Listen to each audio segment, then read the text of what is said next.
If Jesus don't have me, I surely will die. This ocean carries a lot of history that you need to know about, especially in these days and times. They will thank me soon, for I am turning them from savages into gentlemen.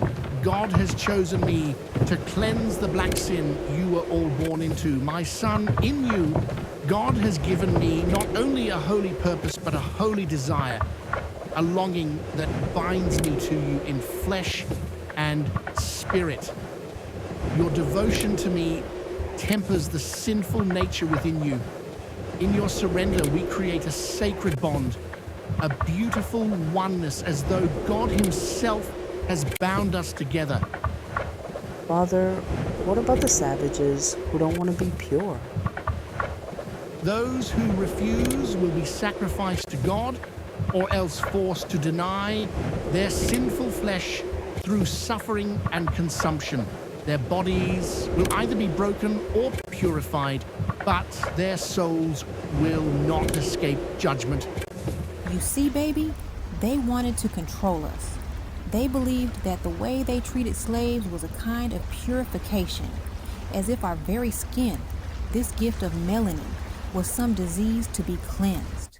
In Sierra Leone, some even thought that when a white man purchased them, it was to offer them as a sacrifice to God, or to devour them as food. To the white man, the enslaved body was not human. It was an object, something meant to glorify his own power. These days, child, it's different. They don't want you to be like them anymore. Instead, they want you to become your worst self. Back then, they forced us to follow their ways, but now they trick you into over-consuming. They push gluttony, self-hate, and filth until you begin to destroy your own spirit. And all the while, they still mimic our glory, copying what makes you a child of the Creator. But here is the beauty.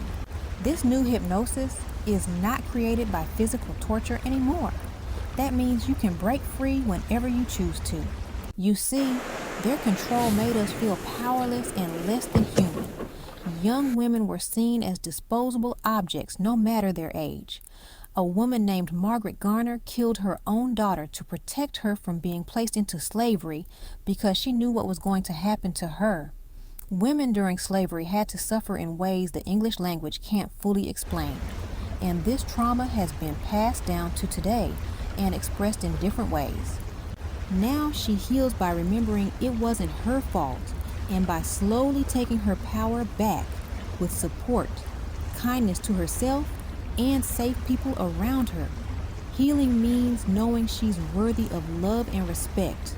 The best you can help is by listening, being kind, and reminding her she's not alone. Sometimes just showing up with love is enough. White people at the time burned our Black Wall Street down and even called in the Oklahoma National Guard to help destroy it. But the difference today is they don't need to come into our communities to burn them down. They've given us the matches to burn it ourselves. We can't let the pain of what they put us through trick us into thinking we must always live under their hand. After generations of slavery and oppression, some of our people began to believe that success had to look like theirs and stay under their control. Today, the fear of seeing our success destroyed again, like Black Wall Street, still lingers. And sometimes that fear turns us against ourselves, tearing each other down before we even build. But listen, we cannot stay mentally chained to them. We must see our worth. We must protect it, and we must never allow it to be sabotaged again. Remember, young people like you have the power to change the narrative of our culture. Don't ever accept the ending they tried to force on our story. You write your own. My mother used to tell me, Angela, because we are God's children, no history formed against us shall prosper. Those words carried me through dark times, and they will carry you too. We've endured loss, but we also still carry greatness. Never forget who you are, and never forget whose you are. because our story is still being written and we are turning onto the next blank page today. So make sure you write it truthfully, all right? Come on now, I believe lunch is ready.